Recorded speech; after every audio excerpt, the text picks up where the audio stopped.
Wildlife comes naturally to Muscatatuck. Why does it come here? Why does it thrive here? Sit back and we'll give you an unusual bird's-eye perspective of this refuge to help you understand this unique and beautiful place.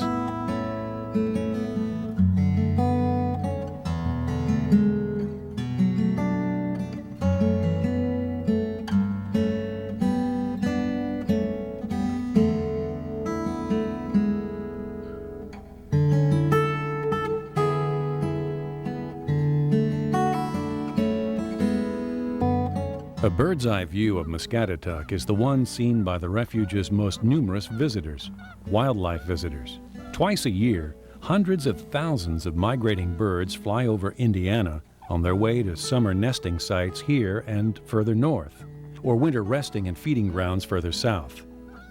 After long hours of flying over farmlands and cities, suddenly the bird's sharp eyes see 1,500 acres of shining wetlands and sparkling lakes fringed by open meadows, and nearly 4,000 acres of thick woodlands, a patchwork oasis of welcoming habitats. 200 years ago, the bird's eye view along the route was very different. Endless woodlands covered the terrain, and lush wetlands fringed the network of rivers that crossed the central states. But the scenery was about to change. As settlers arrived, they cleared the land for crops. In most parts of Indiana, farmers thrived, and the natural areas grew further and further apart until 75% of the forests had been felled and 85% of the wetlands drained. But Muscatatuck was different. Here, farming was often difficult. The low-lying fields were hard to drain, and the farms were often flooded. The U.S. Fish and Wildlife Service recognized a different potential in this land, and in 1966, they were able to open Indiana's first national wildlife refuge here.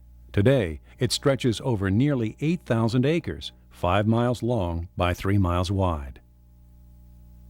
Today, the U.S. Fish and Wildlife Service has over 500 national wildlife refuges nationwide, and more are added each year. Our mission here is to conserve, protect, and enhance fish and wildlife and their habitat for the continuing benefit of the American people. The National Wildlife Refuge System is the only network of federal lands specifically dedicated to wildlife and habitat conservation. Early spring in Muscatatuck. The flyway over the refuge is busy with birds on their long migrations to their nesting grounds here to Canada and Alaska. Some have come from as far away as South America. Muscatatuck puts out a welcome mat, with its wetlands, meadows, and woodlands just greening up for spring. Water has been moved around the refuge through pipes and control structures to provide ideal habitats for the weary migrants. If you're a shorebird, the mudflats will catch your eye. Looks like there'll be plenty of probing spots there. The mudflats are created by draining low open areas surrounded by dikes, and come fall, they'll serve a very different purpose. If you're a migrant goose or a duck, you'll most likely head for the shallow water of the marshes. It might be a little crowded, up to 15,000 birds at peak time, but there's plenty of food for everybody. Once you've rested and fed for a few days, you'll be ready to fly on further north. An occasional tundra swan might glide in on broad, strong wings and share your feeding marsh. Or, if you're a great blue heron, the awesomeness of a bald eagle crossing your fishing spot might cause a moment of alarm. All through the marshes is lush vegetation which provides good nesting sites, so you might decide to stay on for the summer. If you do, you'll have plenty of noisy neighbors, and some nosy ones too. River otters are making a comeback at Muscatatuck, thanks to a reintroduction program launched here in 1995 by the Indiana Department of Natural Resources. Muscatatuck's expansive wetlands and abundant fish made it a perfect site. Once common in Indiana, river otters were wiped out by overtrapping and the draining of most of the state's wetlands. Water is abundant here, and the key to attracting wildlife is water. You know, that hydrogen and oxygen stuff that falls from the sky. Water winds down creeks, collects in marshes, and eventually makes big rivers. The refuge rightly takes its name from the river which forms its southern boundary. A Plankashaw Indian word, Muscatatuck, means land of winding waters, and those winding waters and the creeks leading to it are today the lifeblood of the refuge. One of the refuge's most colorful birds is the wood duck.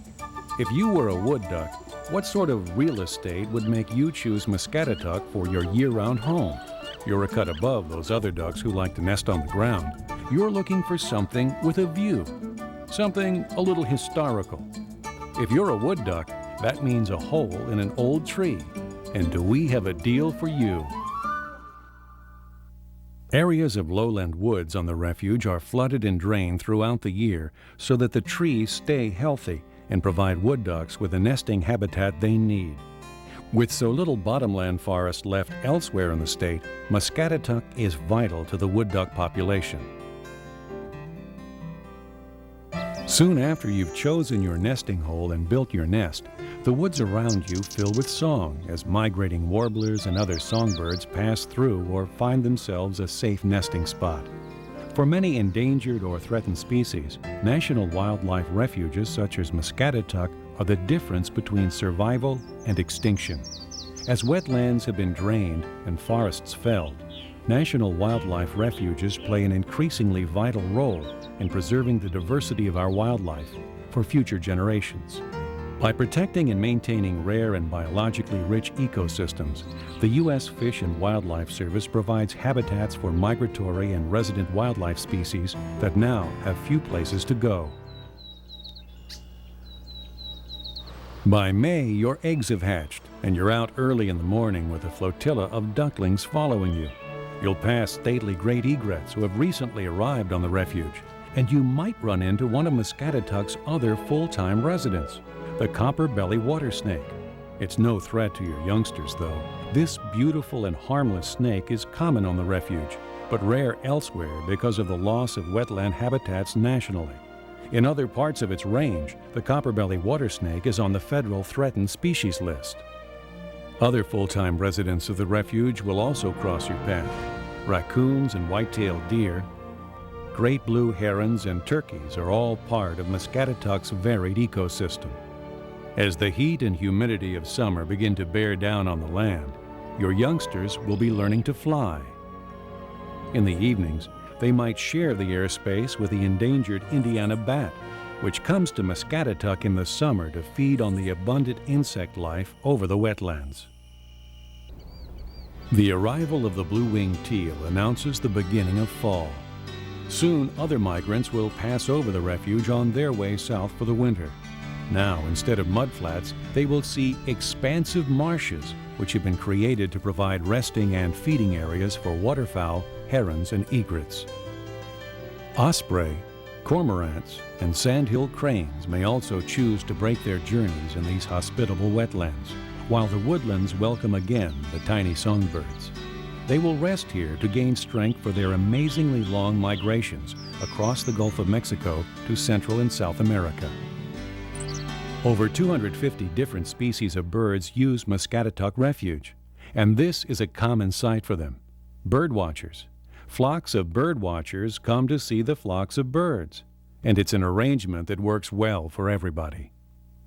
The refuge is open every day from sunrise to sunset, so that our human visitors can see the wildlife visitors when they're most active, in the early morning and evening. Here, as in every national wildlife refuge, all the plants and animals are protected and should not be harmed. In the southwest corner of the refuge, 10% of our land area is closed to the public and maintained as a waterfowl sanctuary. This area is clearly marked by signs.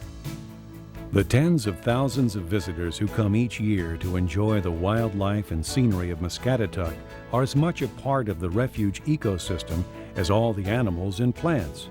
In a way, we've created ideal habitats for your needs too. There are 8 hiking trails of various lengths. One starts just behind the visitor center and includes a boardwalk over the marsh where you and the wildlife can watch each other. The Chestnut Ridge Interpretive Trail is accessible to the physically challenged. And on Rehart Lake Hiking Trail, the Hackman Overlook provides an excellent view of the lake with all its varied bird life and shelter from the elements. If you prefer to drive, there are 9 miles of Refuge Road, including a 3-mile self-guided tour. Hunting and fishing are permitted at certain times of year, including an annual Take a Kid Fishing Day in May, which is lots of fun. While hunting and fishing, for your own safety and pleasure, please obey all the regulations and posted signs. For instance, boating is restricted to Stanfield Lake at specific times, and no motors are allowed. For those of you who want to see how the early settlers lived, a visit to Myers Cabin and Barn is a must. Built on the refuge between 1870 and 1900, these structures have been restored and furnished by volunteers. The U.S. Fish and Wildlife Service welcomes volunteers who want to become involved in the management of this refuge. We have people working on biological, public use, and maintenance projects.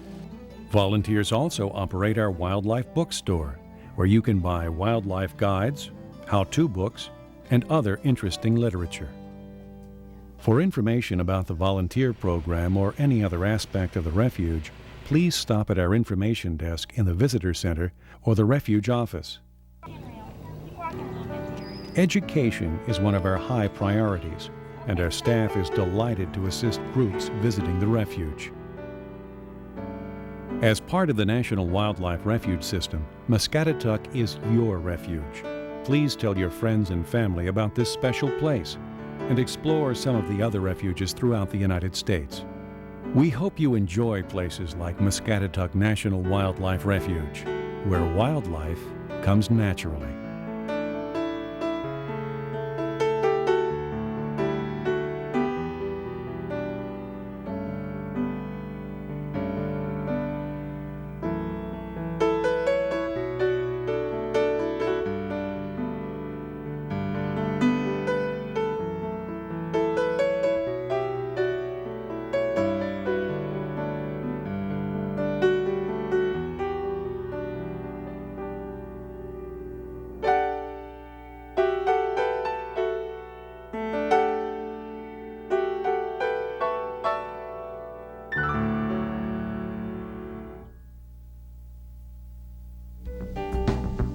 A presentation of the United States Fish and Wildlife Service National Conservation Training Center.